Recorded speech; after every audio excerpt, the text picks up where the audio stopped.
আজকে 27শে ডিসেম্বর 2024 আমরা ভোরবেলা চিলাপাতা ফরেস্ট রেঞ্জ অফিস থেকে একটা অসাধারণ জিপ সাফারি করে ফিরে আসি অরণ্য ট্যুরিজম প্রপার্টিতে। ভোরবেলার ওই জিপ সাফারি ছিল আমাদের সকলের জন্য এক দুর্দান্ত অভিজ্ঞতা, আর আমাদের সেই সাফারি আমি দেখিয়েছি আমার আগের ভিডিওতে। আপনারা কোনো কারণে যদি সেই ভিডিওটি না দেখে উঠতে পারেন তাহলে একবার দেখে নেওয়ার অনুরোধ রইল। আশা করি আপনাদের ভালো লাগবে। ভিডিওর লিংক আমি ডেসক্রিপশন বক্স আর আই বাটনে দিয়ে দিলাম। তাহলে চলুন শুরু করা যাক আজকের ভিডিও, যেখানে আমি দেখাবো আমাদের আর এক জিপ সাফারির অভিজ্ঞতা, যা শুরু হয়েছিল জলদাপাড়া ন্যাশনাল পার্কের মাদারিহাট ফরেস্ট রেঞ্জ অফিস থেকে। এই জিপ সাফারি আমরা শুরু করেছিলাম দুপুর বেলায়, আর এই ভিডিওতে থাকছে তার সমস্ত ইনফরমেশন। ব্রেকফাস্ট করেই আমি চলে আসি মাদারিহাট ফরেস্ট রেঞ্জ অফিসে আমাদের জিপ সাফারির বোর্ডিং পাসটা কালেক্ট করতে। এই যে অফিসটা দেখছেন, এইখান থেকে আমি বোর্ডিং পাস কালেক্ট করলাম। আর এপাশে গাড়ি রাখারও জায়গা রয়েছে, যারা নিজেদের গাড়ি নিয়ে আসবেন তারা এখানে গাড়ি পার্কিং করতে পারেন। এবার আপনাদের খরচাটা বলে দিই। আমি যখন অনলাইন বুক করেছিলাম আমাকে 1120 টাকা দিতে হয়েছিল, আর এখানে গাড়ি এবং গাইডের জন্য খরচা হচ্ছে 1750 টাকা। কিন্তু কপাল ভালো আমার যে এখানেও একজনের সাথে আমি শেয়ারে পেয়ে গেছি, তো আমাকে মোট দিতে হলো 1170 টাকা। এবার এগিয়ে যাচ্ছি জলদাপাড়া ট্যুরিস্ট লজের দিকে। এই সামনে এটাই হচ্ছে জলদাপাড়া ট্যুরিস্ট লজ। একটুখানি এগিয়ে বাঁ হাতে হচ্ছে গেট। আমাদের 1:30-এ এখান থেকে সাফারি, তো এনারা বললেন 1:20-র মধ্যে এখানে চলে আসতে। জিপের নাম্বার দিয়ে দিয়েছেন, উঠে বসে যেতে হবে। আর এবার রুমে যেতে হবে, কারণ আমার কোনো গ্যাজেটেই প্রায় চার্জ নেই, সবকটা চার্জে বসাতে হবে। চার্জ না থাকলে ভ্লগ হবে না, আর ভ্লগ না থাকলে আপনাদের দেখাতে পারবো না। তো ওটা মোস্ট ইম্পর্ট্যান্ট একটা জিনিস। রুমে যাব, সব কটা গ্যাজেটে চার্জ দেবো, তারপরে নিজেকে ফুললি রেডি করে আবার এখানে চলে আসব সাফারির জন্য। এখন বাজে 1:25, আর আমরা জলদাপাড়া ট্যুরিস্ট লজ থেকে পৌঁছে গেছি মাদারিহাট ফরেস্ট রেঞ্জ অফিসের সামনে। এখান থেকে আমাদের গাড়ি ছাড়বে। এই হচ্ছে আমাদের গাড়ি। আমরা এখন চলে এসেছি জলদাপাড়া ন্যাশনাল পার্কের গেটে। এইখানে পারমিট চেক করে আধার কার্ড দেখে ভেরিফাই হয়ে এবার আমরা ভেতরের দিকে ঢুকে যাচ্ছি। আমরা এখন জঙ্গলের মধ্যে ঢুকে পড়েছি। পাশ দিয়ে যে নদীটা দেখতে পাচ্ছেন ওটা হচ্ছে হলং নদী, আর এই রাস্তা দিয়ে সোজা চলে গেলে হলং বাংলো, যেটা আনফর্চুনেটলি আগুনে পুড়ে গেছে, এখন আর সেটা নেই। তো সেই স্পটেও আমরা যাব, সেটা এখন কীরকম অবস্থা আছে, কি রয়েছে সেটাও আমরা দেখব এবং আপনাদেরকেও দেখাবো। আর ডান দিকে যেরকম দেখতে পাচ্ছেন ইলেকট্রিক ফেন্সিং রয়েছে হাতি আটকানোর জন্য। গেট থেকে হলং বাংলো হচ্ছে 6.5 কিলোমিটার, এই রাস্তা দিয়ে সোজা।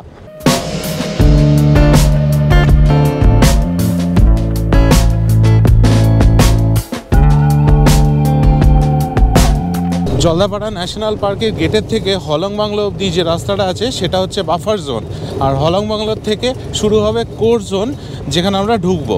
আজকে আমাদের যিনি গাইড আছেন ওনার থেকে জানতে পারলাম এই যে এখানে যে ফেন্সিংগুলো আছে, ইলেকট্রিক ফেন্সগুলো, এগুলো হাতিদের জন্য, হাতিদের আটকানোর জন্য। তো ওরা এখানে এসে একবার ছুঁয়ে দেখে, যদি ওখানে শক খায় তার মানে ইলেকট্রিক ফেন্স অন আছে। তো ওরা কী করে, ওরা পালিয়ে যায় না, কিন্তু ওরা কোনো গাছের গুঁড়ি দিয়ে ওটাকে ভেঙে দেয়। এক্ষুনি একটা দেখতেও পেলাম যেটা ফেন্সিংটা ভাঙা রয়েছে, তো উনি বললেন যে হাতি গাছের গুঁড়ি দিয়ে ওটা ভেঙে দিয়েছে। মানে চিন্তা করুন কতটা বুদ্ধি ধরে এই হাতিগুলো। এখানেই ছিল সেই বিখ্যাত হলং বাংলো। ফেরার সময় আমরা এখানে আসব। এখানে হলং নদীর থেকেই এই জায়গার নাম হয়েছে হলং। জঙ্গল সব সময় আমাদেরকে টানে, আর সেই টানে সাড়া দিয়েই আমরা এসে পৌঁছেছি জলদাপাড়ায়। চারিদিকে এত সবুজ গাছপালা দেখে, দূর থেকে ভেসে আসা বিভিন্ন পশু পাখিদের ডাক শুনে আমাদের মন আনন্দে ভরে উঠল।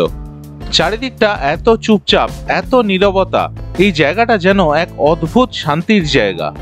আমরা যারা শহরের কংক্রিটের জঙ্গলে থাকি তাদের জন্য এখানে আসাটা একটা আলাদা অভিজ্ঞতা, আর এই অভিজ্ঞতা সারা জীবন মনে রাখার মতো।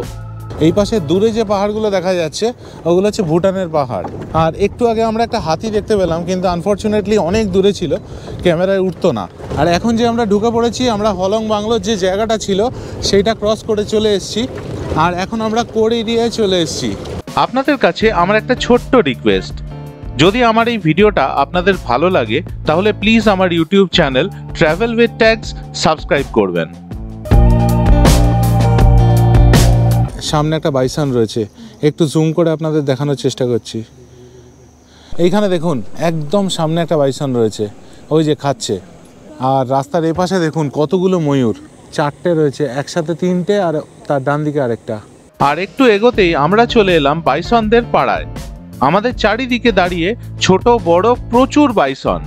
এখনো পর্যন্ত আমরা প্রচুর ময়ূর আর বাইসন দেখে ফেলেছি। আর এবার ওয়েদারটা আপনাদের দেখাচ্ছি, এখন কীরকম ওয়েদার। আকাশটা দেখুন, একটা মেঘ নেই, পুরো ক্রিস্টাল ক্লিয়ার নীল আকাশ, আর তেমন সুন্দর ঠান্ডা ঠান্ডা একটা হাওয়া দিচ্ছে। এবার আমরা এসে গেছি ওয়াচ টাওয়ারে, এখানে আমরা নামবো। এটা হচ্ছে জলদাপাড়া ওয়াচ টাওয়ার। এখানে আর আমরা উঠলাম না, কারণ ওপর থেকে একই জিনিস দেখতে পেতাম যেটা এখান থেকে দেখতে পাচ্ছি। এটা হচ্ছে সল্ট পিট। এখানে লবণ আর গুড় দেওয়া হয়, যার টানে গন্ডার, হাতি, বাইসন এরা আসে। তা এখন যেরকম দেখতে পাচ্ছেন কিচ্ছু নেই। আর আমাদের যিনি গাইড আছেন তিনি বললেন এখানে যদি লবণ আর গুড় না দেওয়া হতো তাহলে এইসব প্রাণীরা এখানে এসে একরকম গাছ পাওয়া যায়, তার ছালগুলো খেয়ে সেই লবণ আর গুড়ের মানে রিপ্লেসমেন্ট হিসেবে সেইগুলো কনজিউম করতো। কিন্তু এখানে লবণ আর গুড় দেওয়া হয় ট্যুরিস্টদের জন্য, যাতে ট্যুরিস্টরা এসে এখানে বন্য প্রাণীদের দেখতে পায়। একদম বাঁদিকে যেটা আছে সেটা ছোট ময়ূর, একদম পিছনে যেটা আছে সেটাও ময়ূর, আর মধ্যিখানে যে দুটো দেখতে পাচ্ছেন সেগুলো হচ্ছে ময়ূরী। ময়ূর আর ময়ূরীর ডিফারেন্স হচ্ছে, প্রথম ডিফারেন্স হচ্ছে ময়ূর ছেলে আর ময়ূরী মেয়ে। দ্বিতীয় ডিফারেন্স হচ্ছে ময়ূরের গলাটা কালারফুল থাকে যেরকম দেখি আমরা সচরাচর, আর ময়ূরীর গলায় একদম ফ্যাকাশে। ময়ূরের পেখম থাকে আর ময়ূরীর পেখম থাকে না। আর অ্যানিম্যাল কিংডমে কিন্তু ছেলেদের সুন্দর বেশি দেখতে কম্পেয়ার টু মেয়েদের।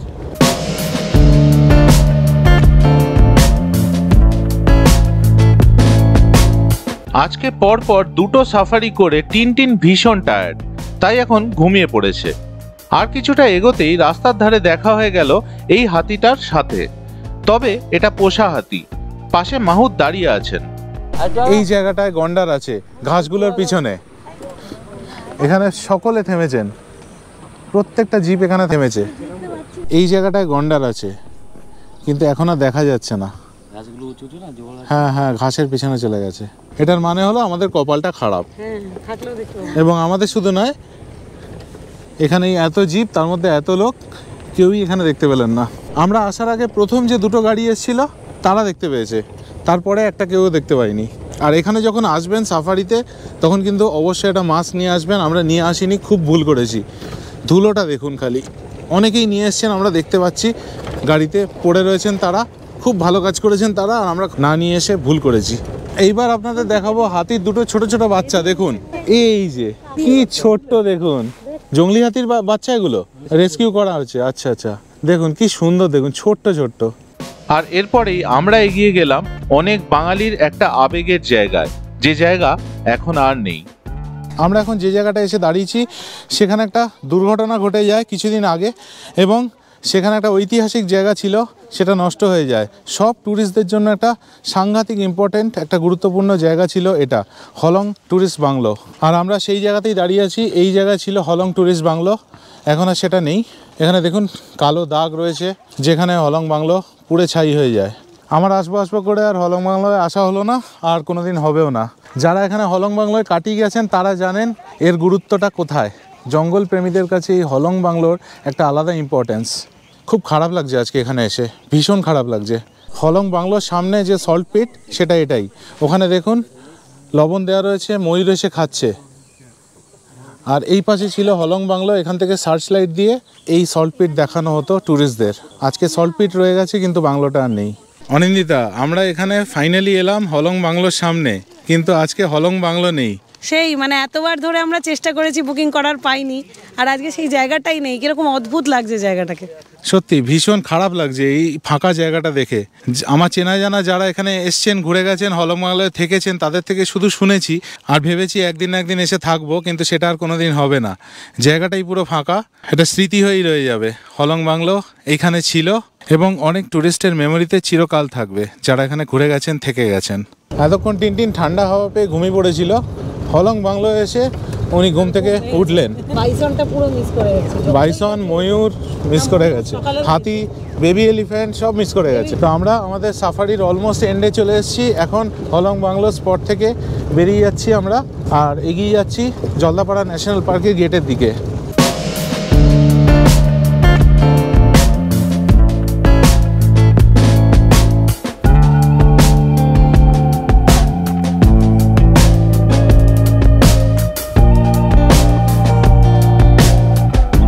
এবারে শেষবারের মতো আমরা বেরিয়ে গেলাম জলদাপাড়া ন্যাশনাল পার্কের গেট দিয়ে আর এগিয়ে চললাম আমাদের হোটেল অরণ্য ট্যুরিজম প্রপার্টির দিকে। কিছুক্ষণের মধ্যেই আমরা পৌঁছে গেলাম অরণ্য ট্যুরিজম প্রপার্টিতে। এখন বাজে 3:15 আর আমরা এসে পৌঁছে গেছি অরণ্য ট্যুরিজম প্রপার্টিতে। এখন আমাদের লাঞ্চ হয়নি, এখন আমরা রেস্টুরেন্টে যাব, গিয়ে আগে লাঞ্চটা করে নেব।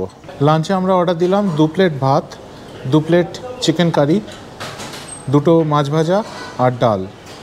আর চিকেন কারি 1 প্লেটে 2 পিস করে থাকে। এখন বাজে 4:05 আর আমাদের এখানে জলদাপাড়া ট্যুরিস্ট লজে লাঞ্চ হয়ে গেল। অসাধারণ একটা লাঞ্চ হলো, দুর্দান্ত খাবারের টেস্ট। তবে আজকে একটু লাঞ্চটা দেরি করে হলো, কারণ দুটো ব্যাক টু ব্যাক সাফারি ছিল, সকালে একটা এবং দুপুরে একটা। তবে লাঞ্চ যে দেরি করে হলো খুব একটা কিন্তু অসুবিধা হয়নি আমাদের, কারণ আমরা ব্রেকফাস্টটাও একটু দেরি করেই খেয়েছিলাম, তো ঠিকঠাক হয়ে গেছে আমাদের। কিন্তু সাফারি দুটো অসাধারণ ছিল, সকালে যেটা করেছিলাম এবং দুপুরে যেটা করলাম অসাধারণ। সকালের যে সাফারিটা আমরা করেছি সেটা রয়েছে আমার আগের ব্লগে, তো সেটার লিঙ্ক ডেসক্রিপশন বক্সে দেওয়া রয়েছে, আপনারা যদি না দেখে থাকেন প্লিজ একবার দেখে নেবেন, আশা করি আপনাদের ভালো লাগবে। আর এখন চলুন আপনাদের অরণ্য ট্যুরিজম প্রপার্টিটা একটুখানি ঘুরিয়ে দেখাই। এটা হচ্ছে অরণ্য ট্যুরিজম প্রপার্টির উডেন বিল্ডিং। আমাদের বিল্ডিংটা এর পেছন দিকে, সেটা হচ্ছে ব্রিক বিল্ডিং। এই উডেন বিল্ডিংয়ের সামনেই রয়েছে এরকম কটেজ আর এরকম সুন্দর একটা গ্রাউন্ড। এই পাশে একটা ব্যাডমিন্টন কোর্ট রয়েছে, আর এখানে যেরকম দেখতে পাচ্ছেন বসার জায়গা করা রয়েছে, খুব সুন্দর। বিকেলবেলাটা এখানে বসে থাকতে খুব ভালো লাগবে। উডেন ব্লকের রুমগুলো কীরকম সেটা আমার একটু দেখার ইচ্ছে ছিল, কিন্তু আজকে কোনো স্কোপ নেই দেখার, কারণ আজকে এই প্রপার্টি ফুললি বুকড। তবে উডেন ব্লকটা যেরকম বাইরে থেকে দেখা যাচ্ছে, যেহেতু কাঠের তৈরি, একটু বোধহয় আলাদা ব্রিক ব্লকের থেকে। এই অরণ্য ট্যুরিজম প্রপার্টি বুক করা যায় ওয়েস্ট বেঙ্গল ট্যুরিজমের অফিসিয়াল ওয়েবসাইট থেকে। সেই ওয়েবসাইটের লিঙ্ক আমি ডেসক্রিপশন বক্সে দিয়ে দিলাম। আর ওই ওয়েবসাইটে গেলে আপনারা এখানকার বিভিন্ন ক্যাটাগরির রুম এবং তার রেসপেক্টিভ প্রাইসেস দেখতে পাবেন। একটা রুম ফাঁকা পেয়েছি উডেন ব্লকে, সেই রুমটা কীরকম আপনাদের একবার দেখিয়ে দিই। এই হচ্ছে উডেন ব্লকের রুম।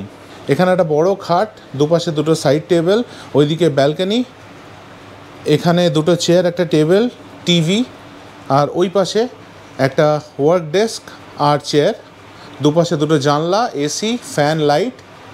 আর এই পাশটায় হচ্ছে ড্রেসিং এরিয়া, যেখানে একটা আয়না আছে, ওয়ার্ড্রোব আছে, এখানে একটা র্যাক রয়েছে।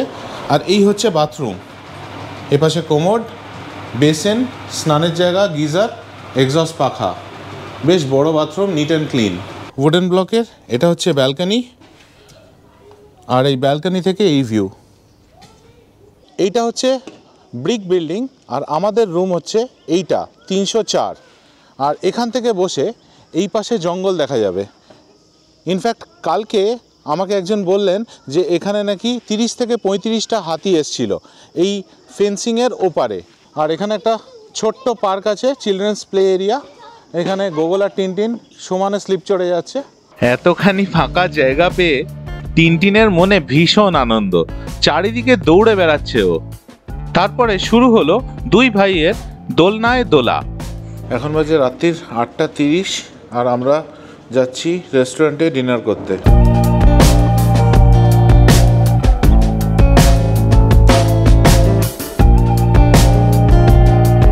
আজকে ডিনারে আমরা নিয়েছি একটা রুটি, চিকেন কারি, চিকেন কষা, মাছ ভাজা, গ্রিন স্যালাড আর ভাত।